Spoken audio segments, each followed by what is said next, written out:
खुलुमबाय लोगोफोर, गासै खौरां नायगिरिफोरखौ बरायबाय। लोगोसे चेनेलखौ साबस्क्राइब खालामगोन होननानै आं गासै नायगिरिफोरनि सायाव आसा खालामबाय। दानिया फैदो खौरांखौ जागायदिनि। फिन खनसेबाव एसटि मोनथायनि दाबियाव दुंहाव सोमावसारदों। गारिनि टायार सावनानै आख्रासुनि दैदेनगिरिफोरा खुद्रिसारदों। ट्राइबेल एबा एसटि होनायनि मुङाव सरकारा फोलानायनि अजद दैखांदों। We want ST, we want justice. Assam सरकार हाय हाय, बिजेपि सरकार गो बेक, एसटि आमार लिगेल डिमान्ड, रनुज पेगु मुर्दाबाद बायदि स्लगान होनानै दुंहाव थासारि सोमजिहोदों आख्रासुनि मावथि दैदेनगिरिफोरा। तामुलपुरनि कुमारिघाटाव तामुलपुर जिल्ला आख्रासुनि दैदेननायाव दुंहाव खुद्रिसारदों। राजा लामायाव मिरुनि ट्राइबेल अनसाय बिफाननि मन्थ्रि जुएल अराम आरो ट्राइबेल अनसाय बिफान आरो सोलोंथाइ बिफाननि मन्थ्रि डक्टर रनुज पेगुनि मुसुखाखौ सावनानै खुद्रिसारदों। बेनि अनगायैबो बङाइगाव जिल्लानि बरपारानि आख्रासुनि मावखुलि मोखाङावबो आख्रासुआ दुंहाव खुद्रिसारनानै जेब्लासिम कच राजबंशिफोरनो जनजाति मोनथाय होआ अब्लासिम बेबायदि बेरेखा सोमावसारनाय हाबाफारिया सोलिबाय थागोन होननानैबो हुमखि होदों आख्रासुआ। गुवाहाटीनि बशिष्ठ पुलिसनि मोनसे गेदेर जाफुंसारनाय। बशिष्ठ पुलिसनि थाद'नाय गैयै सेबनायाव सिखावनि मोनसे गेंखौ खानो हादों। बशिष्ठ पुलिसआ शफिकुल आली, रुपाचन्द आली, बिश्वजित बर' आरो रुपम सरकार मुंनि साब्रै सिखावफोरखौ थांनाय सानखालि खानो हादों। बशिष्ठ पुलिसआ बे सिखाव गेंनिफ्राय गोबां बिबांनि खावनाय मुवा बेसादफोरखौ जब्द खालामनो हादों। सासे बिमानि बिखा खामथाव जाथाय। आसामनि गिबि मन्थ्रि डक्टर हिमन्त बिश्व शर्मानियाव फिसाजोनि बिजिरनाय नागिरनानै जर'खा खावलायहरदों सासे बिमाया। उदालगुरिनि कचपारायाव मोनसे संखिखांनाय जाथाया सोराङाव फैदों। सासे उन्दै हिन्जावसानि गोथै सह'खौ जावखांना दिहुनफिननो गोनां जादों। उदालगुरि जिल्लानि हरिसिंगा पुलिस थानानि सिङाव सासे उन्दै हिन्जावसानि जिउ जोबनांनाया सुबुंफोरखौ सोमोखांहोदों। 8 बोसोर बैसोनि खुसि सांमा मुंनि उन्दै हिन्जावसाखौ गामिसेनिनो सासे पापु मुंनि सासे सेंग्राया जाब्रबथाय खालामना खारखोमालांनायनि अजद सिखारदों। दुखुथिया नखरा पापु मुंनि सेंग्रानि सायाव पुलिसनो अजद होदोंब्लाबो पुलिसआ बिनि सायाव जेबो थिरांथा लायैनि अजद सिखारदों।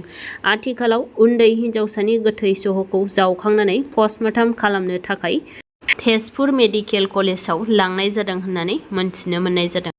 बिटिसिनि चिफ हाग्रामा महिलारिनि मोनसे गेदेर फोसावनाय। ब्रह्म धोरोमारि सुबुंफोरनि थाखाय 10 कौटि, बर' थुनलाइ आफादनि बारग' आफादगिरि जगेन्द्र कुमार बसुमतारिनि मुङाव 5 कौटि, आसाम साहित्य सभानि बारग' आफादगिरि सीतानाथ ब्रह्म चौधुरीनि मुङाव 10 कौटि, जुबिन गार्ग पार्कनि थाखाय 10 कौटि आरो बिनेश्वर ब्रह्मनि मुङाव 10 कौटि, गायदे हेलेनानि मुङाव 5 कौटि रां। बेनि अनगायैबो बाक्सायाव जगन्नाथ मन्दिर लुनायनि थाखाय 10 कौटि रांखौ थुबिल खालामदों होननानै फोरमायदों बिटिसि सरकारा। कक्राझार जिल्लानि गसाइगाव महकुमानि सिङाव थानाय 1 नं बारजाबिल गामिनि थागिबि दिन' मुर्मुनि फिसाज्ला दीपक मुर्मुआ थांनाय 2019 मायथाइनिफ्रायनो गोब्राब बेरामजों भुगिनांनानै दङ होननानै मोनथिनो मोनदों। गोबां खेब देहा फाहामसालिजों लोगोसे अजा बायदिफोरनावबो फाहामथाय होनो थाखाय लांदोंब्लाबो मोजां फाहामथाय होनो हायाखै, जायनि जाहोनाव दिनैसिमबो देरफुनाय लाइमोना बेंगुरा जानो गोनां जादों। नखरनि सुबुंफोरा मोजां फाहामथाय आरो गोजौ फाहामथाय लानो थाखाय बिटिसि सरकारजों लोगोसे आसाम सरकारनिसिम अनसुंथाइ हास्थायहरदों। नखरनि सुबुंफोरा फोरमायनाय बायदिब्ला दाउ, अमा, मोसौ, बोरमा, बारि बागान, हा-हु फानजोबनानैब्लाबो मोजां फाहामथाय होनो हायाखै।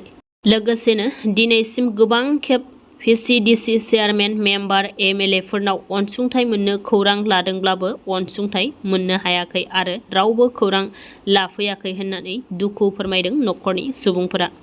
मोसानो मोजां मोनग्रा लाइमोनफोरनि थाखाय गोजोनथाव खौरां। कक्राझार जिल्लानि सिङाव थानाय पर्बतजरा एलएसि लेभेलनि मोसाखावरि मोसानाय सामार वार्कशप 2026 आ बासबारि हाइ स्कुलाव 15 जुलाइनिफ्राय जागायनानै 30 जुलाइसिम मोसानाय फोरोंनाया सोलिगोन होननानै मोनथिनो मोनदों।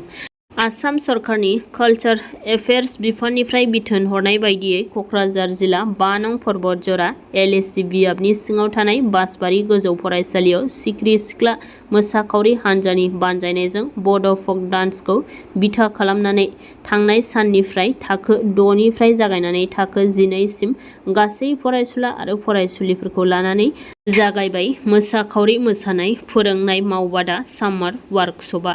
बे फोरोंथाय मावबादानि फोरोंगिरि लक्ष्मी ब्रह्म बिथाङा गावजों लोगोसे 2 फोरोंगिरिखौ लाफानानै गोबां सोलोंसाफोरखौ फोरोंनायखौ बे समाव जों खौरां बिजोंनि गेजेरजों नुनो मोननाय जादों।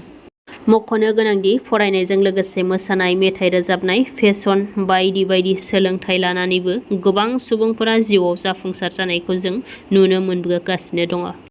गसाइगाव ओनसोलनि रायजो राजाफोरनि थाखाय मोजां खौरां।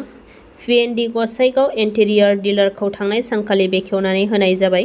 गसाइगाव सोहोरनि DK र'डजों नांजाबनाय हिर' श'रुमनि साखाथियाव थानाय PND इन्टेरियर डिलारआ न' साजायनानै मोजां मोनग्रा रायजो राजाफोरनि थाखाय PND गसाइगाव इन्टेरियर डिलारखौ लानानै फैदों। इन्टेरियर डिजाइनारनि गासैबो रोखोमनि नांगौ PVC मुवाफोरखौ बेवहाय मोननाय जागोन। न' सिंनि फल सिलिं खालामनाय, वाल डिजाइन खालामनाय, फ्ल'रिं खालामनाय आरो बायदि बायदि रोखोमनि इसिङारि साजायनायनि प्रडाक्शनजों लोगोसे खामानि मावनानै होनायनि सुबिदा दङ। बेजों लोगोसे बायजोआरि साजायनाय रुम शपिंनिबो सुबिदा दङ। न'नि इन्टेरियर डिजाइन खालामनो थांखि लादोंब्ला भिजिट खालामनो हागोन गसाइगाव DK र'डआव थानाय PND गसाइगाव इन्टेरियरआव एबा 9678031033 जानबुं नम्बराव फोनांजाब खालामनो हागोन होननानैबो मोनथिनो मोननाय जादों।